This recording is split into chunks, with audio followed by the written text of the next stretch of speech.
qué alegría es saber que nuestra salvación no depende de nosotros, sino que depende del Señor. Él es el que nos sostiene a través del Espíritu Santo y Él es el que nos sostendrá y ese Espíritu Santo nos llevará a puerto seguro. Gloria a Dios. Amén. Hoy continuaremos nuestro estudio o nuestra serie basada en el libro de los Hechos de los Apóstoles, en donde continuaremos viendo cómo el Evangelio, la misión y la expansión de su reino se ve, ¿verdad? Cómo el Espíritu Santo intervino, ¿verdad? Trabajó, guió a esos apóstoles, guió a estos hermanos para que la iglesia siguiera fortaleciéndose y creciendo. Hoy el tema que vamos a estar tocando es la obra de Cristo es suficiente. Y yo no sé si a usted le ha pasado en su trabajo, ¿verdad? Esto es muchas veces común, en donde la empresa, ¿verdad?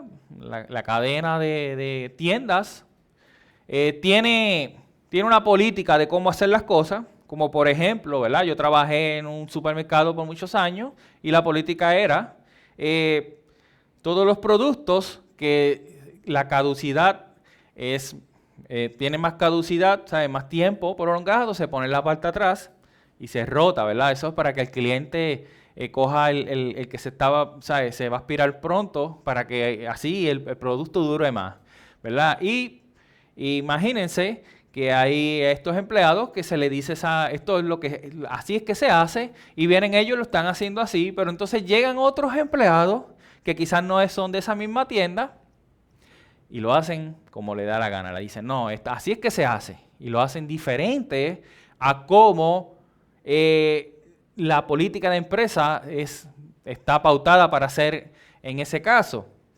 Y entonces estos dos empleados, ¿verdad? Estos empleados, los que siguen las normas y los que no, empiezan a discutir. No, se hace así porque así es que dice la empresa. Y el otro, no, es así porque así es mejor o así lo hacíamos desde antes. Y comienzan ellos con la discusión y entonces lo llevan a los jefes y los jefes comienzan a dialogar entre ellos hasta que toman la decisión. Y finalmente ellos toman la decisión de que el empleado que estaba haciendo las cosas correctas, pues la estaba haciendo correcta. Y eso es lo que vamos a estar viendo en la mañana de hoy.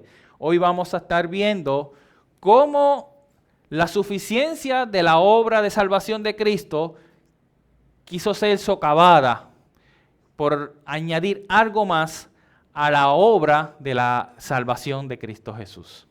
Pero antes yo quisiera dar un poco de contexto, lo que hemos estado viendo hasta llegar a lo que vamos a estar discutiendo en el día de hoy.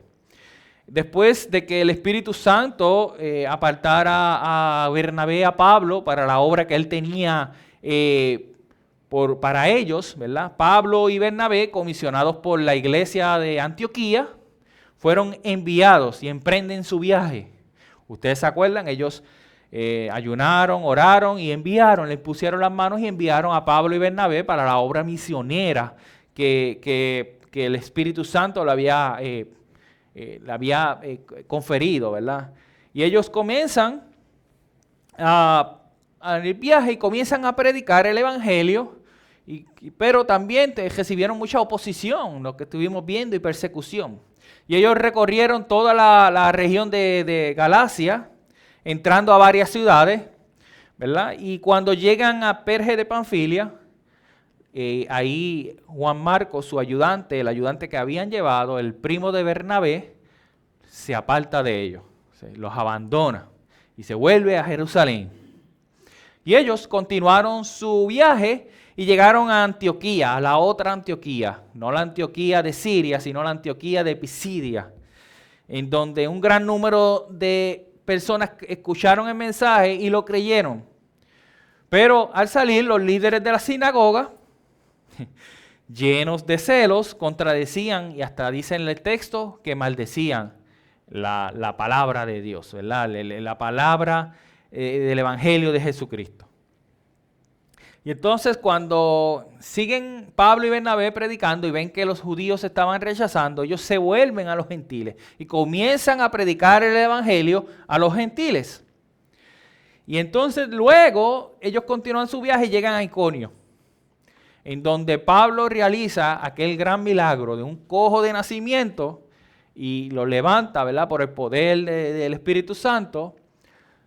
Y eso causa una reacción en los habitantes de la ciudad, pero lamentablemente en vez de volcarse al Dios verdadero, al Dios de toda misericordia, el Dios que a través del poder de ese Dios había sanado este cojo, ellos lo que hacen es algo, ¿verdad?, que parece de risa, ¿verdad?, pero ellos se vuelven y ven a Pablo y a Bernabé como sus dioses, como los dioses que ellos estaban adorando. Y a Bernabé le dicen, Bernabé, ¿sabe? Júpiter descendió en la persona de Bernabé, o Zeus. Y Pablo, como era el más que hablaba, ¿verdad?, era el que se expresaba, era el que estaba predicando el evangelio, y lo asocian con Mercurio o Hermes, en donde viene la palabra hermenéutica, ¿verdad?, el estudio de lo que se dice de Dios. Y entonces, ¿qué sucede? Los apóstoles obviamente se molestaron, se indignaron, rasgaron su ropa y se tiraron a la multitud y empezaron a decirle, no hagan eso. Ustedes ciudadanos, nosotros somos iguales que ustedes. Y comienzan a explicar el evangelio. Le traen el evangelio y ustedes vieron en el texto cómo después llegan otros de Iconio, otros de otras ciudades, otros judíos, y lo apedrean. Apedrean a Pablo y lo ven como muerto. Pablo se levanta y entra a la ciudad y al otro día vuelve su camino y hasta que vuelven de nuevo a Antioquía de Siria. Y ahí él culmina el viaje misionero de Pablo y Bernabé, en donde ellos van a la iglesia y le dicen todo lo que Dios había hecho a través de ellos. Y ahí, ¿verdad? Luego el texto al final nos dice que ellos se quedaron por mucho tiempo. Y eso es lo que nos lleva a lo que vamos a estar exponiendo en la mañana de hoy. Por eso yo quiero que me acompañen en sus Biblias en el Hechos. Hechos capítulo 15, vamos a estar haciendo lectura del versículo 1 al 35. Hechos capítulo 15, versículos del 1 al 35. Cuando lo tengan me dicen un fuerte amén. Nosotros vamos a estar leyendo el texto, vamos a orar para pedir dirección al Espíritu Santo, luego explicamos el texto y luego, si Dios nos permite, aplicamos el texto a nuestras vidas.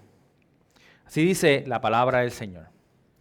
Y algunos descendieron de Judea y enseñaban a los hermanos, si no os circuncidáis conforme al rito de Moisés, no podéis ser salvos. Como Pablo y Bernabé tuvieran gran disensión y debate con ellos, los hermanos determinaron que Pablo y Bernabé y algunos otros de ellos subieran a Jerusalén y a los apóstoles y a los ancianos para tratar esta cuestión. Así que, siendo enviados por la iglesia, pasaron por Fenicia y Samaria, relatando detalladamente la conversión de los gentiles y causaba gran gozo a todos los hermanos. Cuando llegaron a Jerusalén, fueron recibidos por la iglesia, los apóstoles, los ancianos, e informaron de todo lo que Dios había hecho con ellos. Pero algunos de la secta de los fariseos que habían creído, se levantaron diciendo, es necesario circuncidaos y mandarles que guarden la ley de Moisés. Entonces los apóstoles y los ancianos se reunieron para considerar este asunto.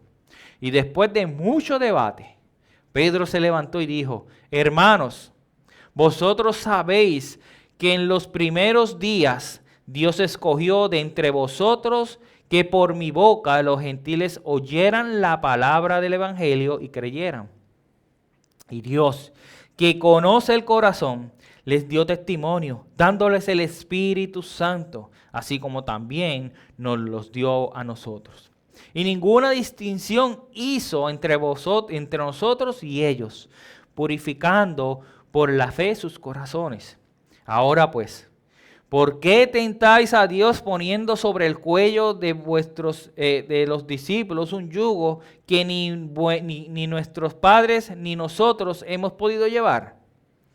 Creemos más bien que somos salvos por la gracia del Señor Jesús, de la misma manera que ellos también lo son.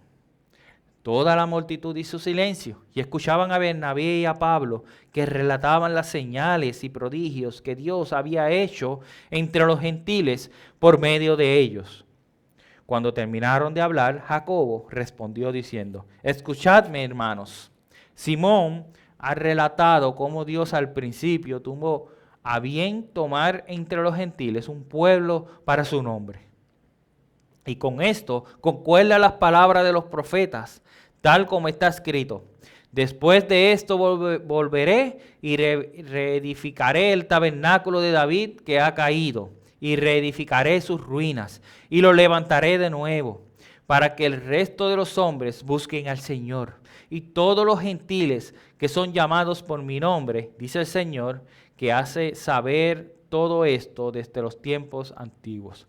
Por lo tanto, yo opino que no molestemos a los que entre los gentiles se convierten a Dios, sino que le escribamos que se abstengan de las cosas contaminadas por los ídolos, de fornicación, de lo estrangulado y de sangre. Porque Moisés desde las generaciones antiguas tiene en cada ciudad quienes le prediquen, pues todos los días de reposo es leído y en las sinagogas. Entonces pareció bien a los apóstoles y a los ancianos y con toda la iglesia escoger de entre ellos algunos hombres para enviarlos a Antioquía con Pablo y Bernabé, a Judas, llamado Barsabás, y a Silas, hombres prominentes de entre los hermanos. Y enviaron esta carta con ellos. Los apóstoles y los hermanos que son ancianos, y los hermanos en Antioquía, Siria y Cilicia, que son de los gentiles, saludos. Puesto que hemos oído que algunos de entre nosotros, a quienes no autorizamos, os han inquietado con sus palabras, perturbando vuestras almas. Nos pareció bien, habiendo llegado a un común acuerdo, escoger algunos hombres para enviarlos a vosotros con vuestros amados Bernabé y Pablo, hombres que han arriesgado su vida por el nombre de nuestro Señor Jesucristo. Por tanto, hemos enviado a Judas y a Silas, quienes también os informarán de las mismas cosas verbalmente, porque pareció bien al Espíritu Santo y a nosotros no impondremos mayor carga que estas cosas esenciales: que os abstengáis de cosas sacrificadas a los ídolos, de sangre y de lo estrangulado y de fornicación. Si os guardáis de tales cosas, bien haréis, pasarlo bien. Así que ellos, después de haber despedido y descendido a Antioquía y reuniendo a la congregación, entregaron la carta. Y cuando la leyeron, se regocijaron por el consuelo que les impartía. Siendo Judas y Silas también profetas, exhortaron y confortaron a los hermanos con un largo mensaje. Y después de pasar allí algún tiempo, fueron despedidos en paz por los hermanos para volver a aquellos que los habían enviado. Pero Silas le pareció bien quedarse allí. Mas Pablo y Bernabé se quedaron en Antioquía, enseñando y predicando con muchos otros la palabra del Señor. Padre Santo y Todopoderoso, Padre, hemos leído tu palabra, Padre amado, pero ayúdanos, Padre amado, a entender tu palabra y que seamos sensibles a la voz del Espíritu Santo. Y te pido, Padre amado, que me ayudes a mí, a pesar de mis debilidades, que pueda exponer el texto con fidelidad y con claridad, Padre Santo. Bendice y añade bendición a tu palabra. En el nombre de Jesús. Amén y amén. Pueden sentarse. Después de haber llegado de su primer viaje misionero, Pablo y Bernabé estuvieron mucho tiempo en la iglesia de Antioquía, ¿verdad? Siguiendo enseñando, discipulando a los discípulos, ¿verdad? Vaya de redundancia. Y con el tiempo comenzó a surgir un problema, un dilema. Comenzó a haber una controversia, el cual estaba amenazando la suficiencia del acto de salvación de nuestro Señor Jesucristo. ¿Verdad? Este problema es la idea central del texto que vamos a estar viendo hoy. Las preguntas que nosotros debemos hacer.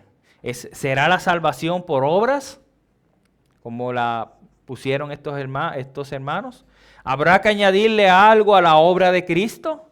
¿O la obra de Cristo es suficiente para la salvación?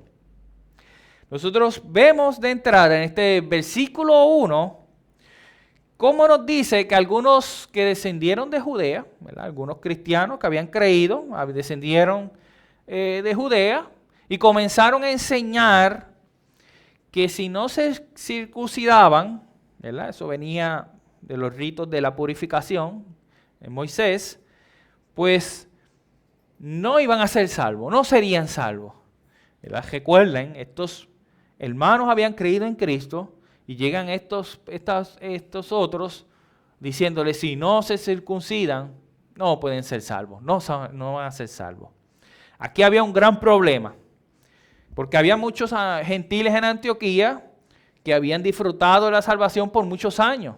¿Verdad? Había pasado muchos años, ellos habían creído y no se habían circuncidado, nadie les había dicho eso. Entonces viene este grupo hablando estas cosas y naturalmente esta nueva enseñanza era perturbadora para ellos. ¿Por qué? Porque era usted sabe la repercusión que traería esto. Usted imagínense en esos hermanos pensando, oye, si esto es verdad, y todos esos que se murieron y no se circuncidaron, ¿estarán en el infierno? ¿No habrían sido salvos? Eso los puso en una situación desesperante. Estos hermanos que descendieron enseñaban estas cosas, le estaban exigiendo algo que no era verdad. Y estos cristianos que enseñaban estas cosas a los gentiles, que se habían convertido en Cristo, ellos querían que ellos cumplieran la ley de Moisés como requisito para salvación. Y eso es muy similar a lo que sucede hoy en día. Hoy en día, lamentablemente, hay muchos grupos en donde dicen, sí, la salvación es de Cristo, pero tienes que hacer esto. O tienes que hacer lo otro. Ahora hay un grupo que lo que hace es que quiere volver atrás y si nosotros no nos volvemos como los judíos, nosotros no estamos completos. La salvación no es completa. Y eso lamentablemente era lo que sucedía en esos tiempos. Y nosotros vamos a ver cómo fue la decisión que se tomó en cuestión a esto. Pero en el verso 2 dice que Pablo y Bernabé no se pudieron quedar callados. Ellos comenzaron a debatir contra ellos, en contra de lo que ellos estaban diciendo, de que se tenían que circuncidar o seguir las leyes de Moisés para ser salvos. Y Pablo reconoció, mis amados hermanos, que obligar a estos gentiles a circuncidarse podía llevarlos a pensar a ellos que la salvación se podría obtener si cumplían la ley de Dios.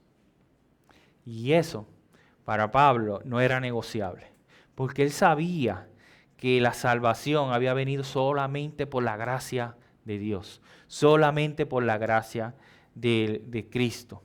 Y debido a que Pablo y Bernabé y a muchos otros no cedieron, ellos, los hermanos, o sea, la iglesia de Antioquía, en unión, ellos enviaron a Pablo y Bernabé con otros a Jerusalén para que la iglesia de Jerusalén, que había sido la primera iglesia, pues ellos, ¿verdad?, quizás con su sabiduría pudieran ver la solución a este problema. ¿Verdad? Estaban los dos grupos, estaba Pablo y Bernabé, creyendo en la suficiencia de Cristo, en la gracia de Dios en la salvación, y estaban estos otros grupos que más adelante nos dicen que eran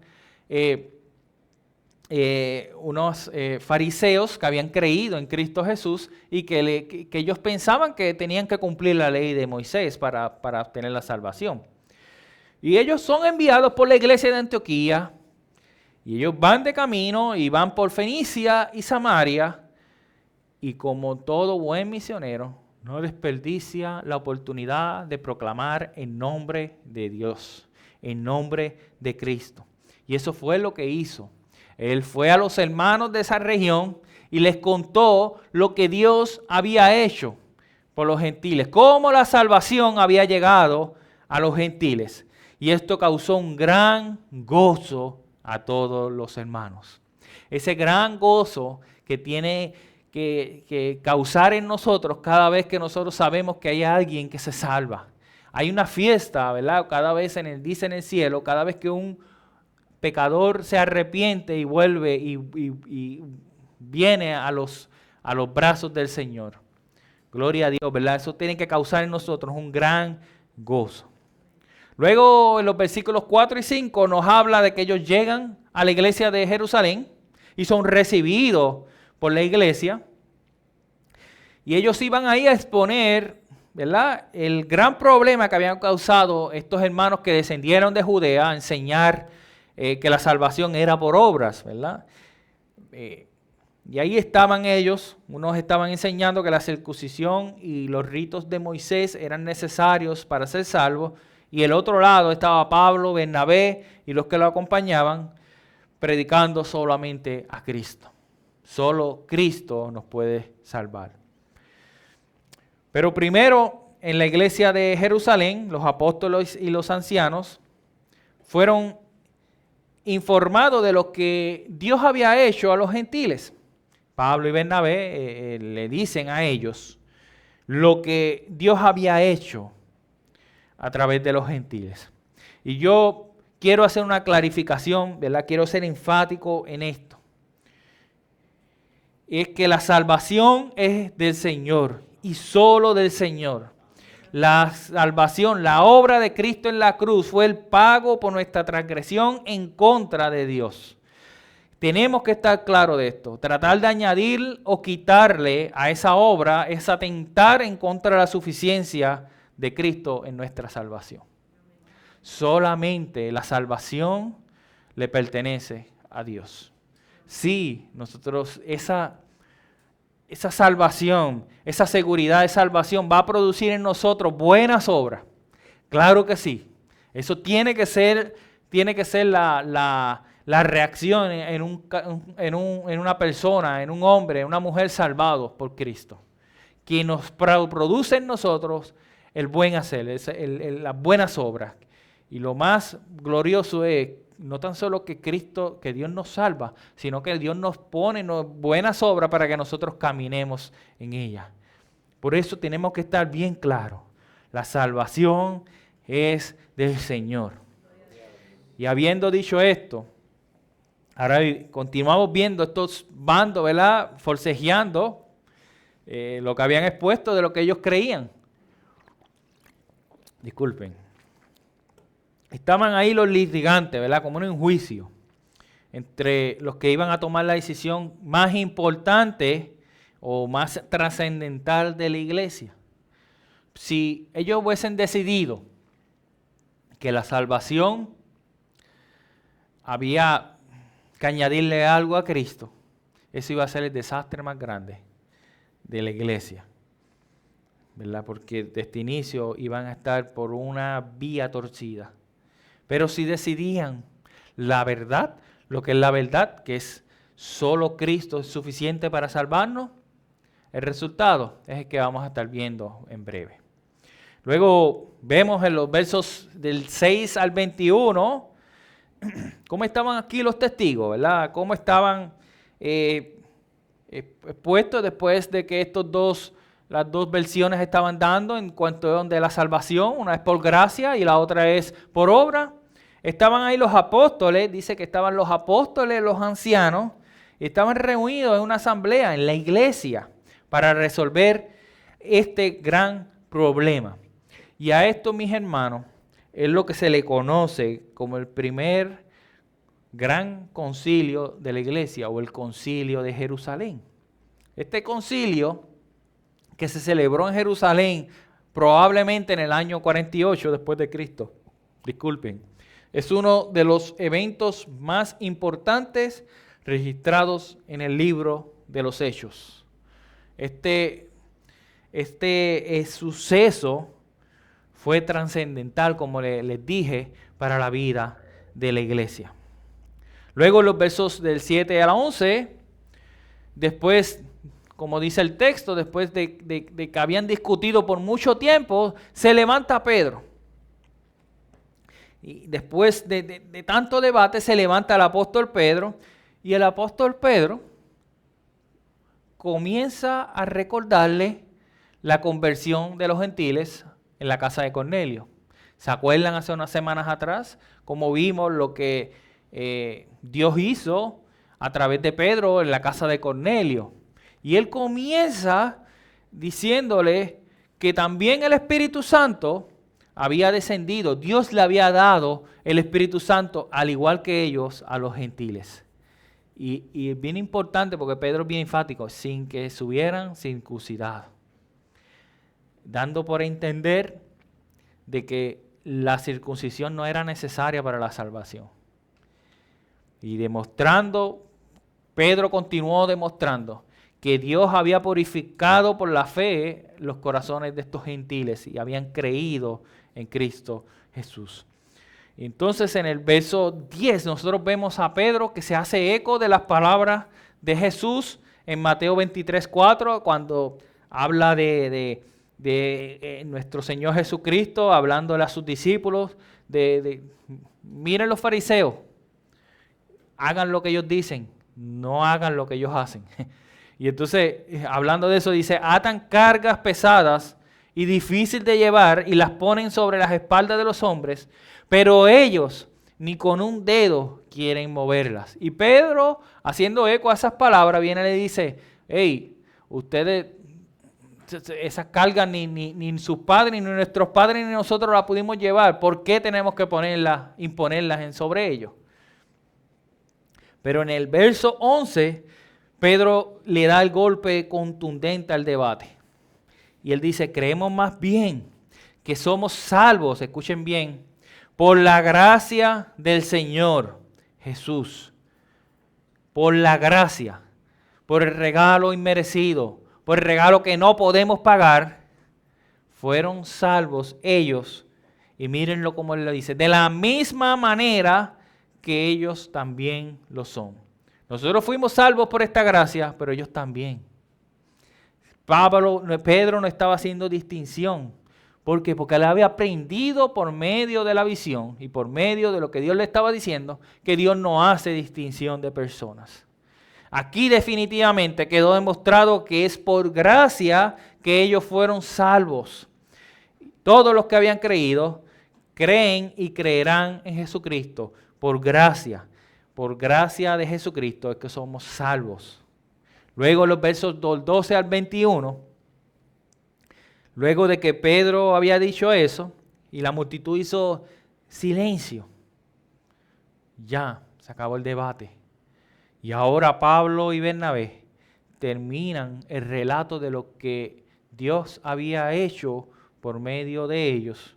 Y ellos le dan el testimonio, ¿verdad?, de todo lo que Dios había hecho con los gentiles. Luego dice el texto que al terminar, Jacobo, el medio hermano de Jesús o el hermano de Jesús, que ya se había hecho un prominente líder de la iglesia en Jerusalén, afirma primero lo que Pedro había dicho y luego da ese tercer testimonio por lo que los gentiles creyentes no necesitaban ser molestados cumpliendo leyes de Moisés o leyes ceremoniales judías. Solamente le dice que se abstenga de cosas contaminadas por los ídolos, de fornicación, de lo estrangulado y de sangre. Y después que los testigos expusieron sus puntos, tanto de la parte de la circuncisión como de Pablo, Bernabé, Pedro y Jacobo, en donde dieron testimonio de que no era necesario ningún tipo de obras para la salvación, sino solamente la gracia de Dios es lo que salva, entonces llega la solución al problema. Y esa solución al problema las estaremos viendo en los versículos 22 al 29, y que la decisión fue tomada, esa solución fue tomada por Jacobo, la cual fue aprobada por los apóstoles, los ancianos y la iglesia. Viendo esa unidad, Jacobo dijo algo que fue aprobado, no fue impuesto por Jacobo, sino fue aprobado ¿por quién? Por los apóstoles, los ancianos y la iglesia. Había una unión donde la iglesia tomó la decisión final. Entonces ellos enviaron a Antioquía, de vuelta a Bernabé y a Pablo, pero también le mandaron a Judas y a Silas, que eran prominentes en la iglesia. ¿Sabe? Ellos no, vamos a mandar a estos, no, eran a Judas y a Silas, que eran prominentes en la iglesia de Jerusalén.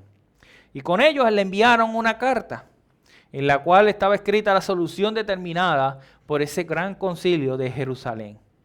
Y nosotros en los versículos 23 y 29, nosotros vemos esa carta. Y hay algunos detalles que nosotros podemos, varios puntos importantes que nosotros vemos en esta carta. Y lo primero que nosotros vemos en ese versículo 24 es que dice, algunos no autorizados.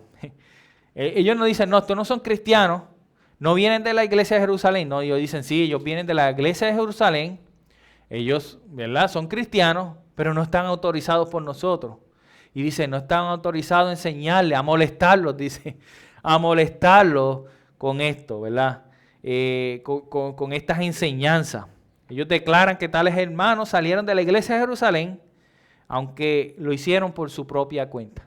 Y no estaban enviados la manera como la iglesia de Antioquía y como la iglesia de Jerusalén enviaron a los hermanos, con autorización, con una unidad. La iglesia los envía, pero a estos no. Ellos llegan ahí y empiezan a enseñarles estas cosas. El segundo punto que nosotros vemos es que ellos llegaron a un común acuerdo. Y esto expresa lo que es la unidad que existía en la iglesia de Jerusalén. Nosotros vemos esa unidad que había. Pero también al enviar a Judas y a Silas, también estaban afirmando su unidad con la iglesia de Antioquía. No son dos iglesias, son dos iglesias locales, pero nosotros pertenecemos a la misma iglesia universal, a la misma iglesia del Señor Jesucristo, ¿verdad? Y eso expresa unidad. Y la tercera cosa que nosotros vemos aquí es que le pareció bien al Espíritu Santo y a nosotros. Y finalmente nos muestra la unidad que ellos tenían con el Espíritu Santo. Ellos se alinearon, ¿verdad? Ellos estaban autorizados por el Espíritu Santo con esto. Ellos sabían que la decisión que ellos habían tomado les pareció bien al Espíritu Santo, ¿verdad? No es que el Espíritu Santo se alineó a ellos, sino ellos se alinearon a la decisión que Dios había tomado, porque por las evidencias que ellos habían tenido de lo que Dios había hecho, de lo que Dios había hecho a través de Pablo, de Pedro, al salvar a los gentiles, al ver la gracia de Dios, que no tan solo era para los judíos, sino era para los gentiles. Y eso se ve, esa unidad se muestra en la decisión de ellos, esa unión con el Espíritu Santo. Y en el versículo 29, aquí está la decisión, ¿verdad? Lo primero que le dice en la carta es que os abstengáis de cosas sacrificadas a los ídolos. ¿Y por qué ellos proponen esto en las cartas? Porque eso era bien común en el pueblo pagano, que después de ofrecerle sacrificio a sus dioses, a sus ídolos, ellos cogían la carne y no la botaban, ellos la vendían, ¿verdad? Ellos cogían y vendían eso. Y ellos en la carta le dicen, absténganse de esas cosas, ¿verdad? Esas cosas. Después habla también que se abstengan de sangre. Y esto es interesante y esto es importante porque Dios le dijo a Noé en Génesis 9:4, cuando hace el pacto con él, donde puedes tomar de todo lo que hay, ¿verdad?, en la tierra, dice, pero carne con su vida, es decir, con su sangre, no comeréis, estará prohibido. Y de lo estrangulado, que tiene que ver con lo anterior. Algo estrangulado, según ellos, no le daba el break a salir la sangre, y por ende es lo mismo. Lo estrangulado y de sangre era lo mismo, y ellos le dan estas prohibiciones, ¿verdad? Que se abstengan de estas cosas. Y de fornicación, porque al igual que la venta de carnes a ídolos, la fornicación era una práctica bien común entre los paganos, y que se adoraba, ¿verdad? A los ídolos. Ellos adoraban fornicando. Ellos pensaban que estaban adorando a sus dioses. Y ellos le dicen, absténganse de esos también. Todas estas prohibiciones, ¿verdad? Todas estas cosas que ellos mandan en esta carta, no tenía que ver absolutamente nada con leyes ceremoniales, sino con las leyes morales. Y eso nos dice a nosotros, que a veces nosotros decimos, sí, por gracia. Pero hay cosas que nosotros como cristianos tenemos que ver, caminar en ellas, ¿verdad? Hay cosas de la ley moral de Dios que nosotros tenemos que caminar en ellas. No porque vayamos a ganarnos la salvación, porque ya está claro que la salvación es por gracia, pero sí, porque eso es lo que nos demuestra y demuestra al mundo de que nosotros somos nuevas criaturas en Cristo Jesús. Pecadores redimidos, que continuamos perseverando, que vamos a continuar perseverando y que aunque nos caemos, el Señor nos levanta y vamos a continuar hacia la meta. Luego nosotros vamos a ver en los últimos 5 versículos, del 30 al 35, cuál fue el resultado. Y ahora vemos qué fue lo que sucedió cuando ellos, ¿verdad?, vuelven y llegan a Antioquía. Dice en el verso 30 que después de llegar a Antioquía comenzaron a leer la carta. Y comienza a ver este resultado, después que ellos leen esta carta. Y dice en el versículo 31 que los gentiles que oyeron esta carta se regocijaron. Esto causó un gran regocijo, ¿verdad? Viendo que aquello que le querían enseñar como un requisito para la salvación era falso. Y que lo que ellos habían creído, que la salvación era por gracia de Dios, era lo correcto. ¿Y qué hizo ellos? Un gran alivio. Le quitó un peso de encima que unos hermanos erróneamente querían imponerle a ellos, ¿verdad? Quizás no eran hermanos, quizás eran emisarios de Satanás, pero quizás eran hermanos confundidos también. Pero aún así, lo que le causó a ellos esas falsas enseñanzas fue una gran carga en la vida de ellos. Y con esta carta, ellos tuvieron un gran alivio, un gran regocijo. Ese mismo regocijo está disponible para nosotros. Al saber que lo que yo tengo que hacer es caminar hacia la cruz de Cristo, hacia la salvación, solamente creyendo en la obra perfecta de Jesucristo, en la vida perfecta, en la muerte sustitutoria, en la cruz por mí, en donde Dios derramó su ira sobre Jesucristo, para que esa ira no sea derramada en los que creen en Él. Y después resucitar para vencer el pecado y la muerte. Cuando uno cree en eso, arrepentimiento, me arrepiento de mi manera de vivir, y fe, dice que esa gracia está disponible para nosotros. Y eso es un gran alivio que nosotros podemos tener como creyentes, que fue Dios, fue Cristo el que pagó por nosotros. Luego continúa diciendo que Judas y Silas exhortaron y confortaron, reanimaron mientras leían esta carta. Ese daño que había sido hecho. Estos dos emisarios que han venido, mandados por la iglesia de Jerusalén, estaban ayudando a estos hermanos que quizás tenían una carga bien grande, y ellos estaban animándolo, infundiéndole ánimo, fortaleza en estos creyentes.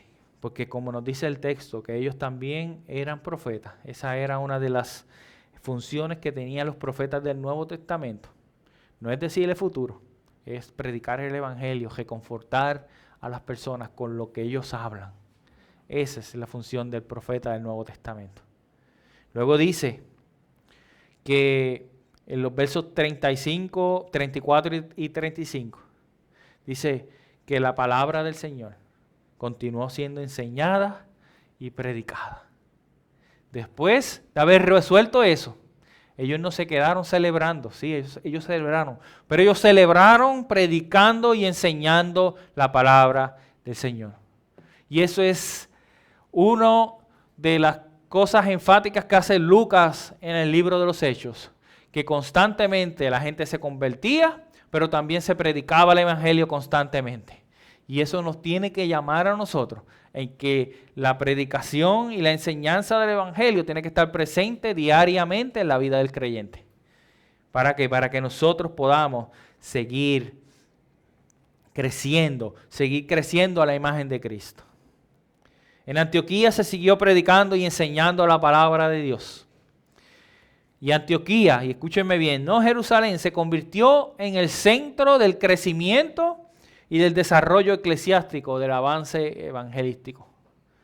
Jerusalén, no, pero Antioquía, ahí fue la base donde las misiones para esos perdidos en otras partes del mundo se convirtió.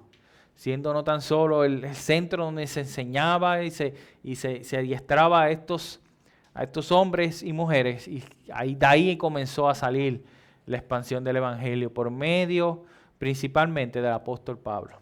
Que eso es lo que vamos a estar viendo en las próximas semanas. Mis amados hermanos y amigos, ya nosotros hemos visto lo que significó estas cosas para la audiencia original, pero la pregunta es, ¿qué tendrá esto que ver con nosotros? ¿Cómo nosotros aplicamos esto a nuestras vidas? Primeramente, nosotros tenemos, como estuvimos viendo, que hubo un gran problema por una falsa doctrina. Pero ¿qué nos enseña esto a nosotros? Sí sabemos que la salvación es por gracia, pero más allá de defender las falsas doctrinas, en contra de las falsas doctrinas, y lo tenemos que hacer, nosotros debemos estar listos para que los que nos vengan a enseñar que sea falso, de esa falsa enseñanza, nosotros tenemos que estar listos con la verdad. Y esa verdad la podemos encontrar en la palabra. Ese es el cómo lo hacemos, pues, estudiando la palabra, orando constantemente, predicando el evangelio y manteniendo la comunión unos con otros, con los hermanos de la iglesia. Esa es la clave para nosotros estar listos para cuando llegue un falso maestro a tratar de enseñarnos falsas doctrinas que quieren imponer cargas pesadas sobre nosotros, sobre lo que ya Cristo hizo. Ellos quieren meternos a nosotros cargas que no son la verdad. Por eso es que tenemos que estar listos. También nosotros, a través del texto, nosotros vemos que el gozo es un punto sobresaliente. Gozo por lo que Dios estaba haciendo en la iglesia. Y nosotros como cristianos nos gozamos lo que Dios está haciendo con otros hermanos en la iglesia. Gloria a Dios, cuando se convierte, como estuvimos diciendo ahorita. Cuando se convierten al evangelio, eso nos da sumamente gozo. Y esto nos ayuda grandemente a poner nuestra mirada en Dios, pensar en los demás antes que en nosotros y a tener una mejor comunión unos con otros. Y nos ayuda a tener una visión centrada en la visión de Dios. Nosotros nos ayuda a tener una visión más centrada en la misión de Dios. Cuando nosotros nos gozamos por lo que Dios está haciendo en otras partes del mundo, cómo el evangelio se sigue expandiendo, eso para nosotros es un gran gozo, porque nosotros estamos viendo cómo el nombre de Dios sigue siendo glorificado por cada parte del mundo. Y también nos dice que si seguimos proclamando el evangelio, la gloria de Dios seguirá siendo esparcida por cada rincón del planeta. También esto nos da un gozo por la libertad que tenemos en Cristo. Esa libertad, como cantábamos al principio, que nos libertó de las cadenas del pecado y de la muerte espiritual. porque ciertamente, físicamente vamos a morir. Pero nuestra esperanza es que como Cristo nos libertó del pecado y de la muerte, nosotros resucitaremos con cuerpos glorificados y no moriremos jamás, ni espiritual ni físicamente. Cuando los cristianos de Antioquía escucharon la carta enviada por la iglesia de Jerusalén, más que alegría por no tener que circuncidarse, su gozo, escúcheme bien, fue porque confirmaron que la salvación no era por obras. No era por el simple hecho de que ya no tenían que circuncidarse, ¿verdad? Era porque la salvación no era por obras, sino gracias a la gracia de nuestro Señor Jesucristo, quien con su obra en la cruz fue lo único y perfectamente suficiente para salvarlos a ellos y salvarnos a nosotros. Así que, mi amado hermano, hermana, recuerde una y otra vez, puedes tener gozo en Cristo porque Él es suficiente y tenemos libertad para gozarnos y servir a nuestro Dios. Eso nos da paz a nosotros cuando pasamos por problemas, cuando pasamos por una enfermedad, cuando tenemos necesidades, cuando estamos desanimados, cuando tenemos ansiedad, cuando tenemos agotamiento físico o mental, el gozo de saber que Cristo es suficiente. Eso nos motiva a nosotros a seguir hacia adelante. Y otro aspecto que nosotros estuvimos viendo en el texto fue la unidad, tanto de la iglesia, pero la unidad con la voluntad de Dios a través del Espíritu Santo. Vimos la unidad que tenían como iglesia, tanto en Jerusalén como en Antioquía, pero también vemos la unidad que tenían con Dios a través del Espíritu Santo. Y eso es lo que tenemos que ver en nuestra iglesia. Debemos mantener la unidad unos con otros. Pese a los diferentes defectos que podamos tener, las diferencias que podamos tener, recordemos, tenemos que ser unidos. Tenemos que ser unidos. Debemos ser, ¿verdad? Cuando se discuten diferentes aspectos en la iglesia, nosotros debemos ser cuidadosos de no confundir las preferencias personales de aspectos importantes en la doctrina. Muchas veces nosotros nos dividimos y hay desunión en las iglesias por aspectos que de verdad cuando uno los mira no tienen peso para crear una desunión. Pero cuando hay aspectos importantes en la doctrina, aún así, nosotros que sabiamente y guiados por la palabra de Dios, que es nuestra norma y nuestra guía y nuestra máxima autoridad, tenemos que resolver eso en unidad. Cuando tenemos desacuerdo por decisiones, un desacuerdo, mis amados hermanos, no puede mutilar la unidad de la iglesia. Y más aún, cuando a pesar de las diferencias que tengamos, recordemos que lo que nos une es la sangre perfecta de Jesucristo, Jesús. Esto también nosotros lo podemos aplicar en nuestro ámbito personal y familiar. Como cristianos, no podemos ir por ahí peleando y creando desunión en temas que realmente no edifican. Al contrario, nosotros debemos enfocarnos en lo que debemos gastar nuestras energías, que es proclamar la gracia de Dios a través del precioso evangelio de nuestro Señor Jesucristo.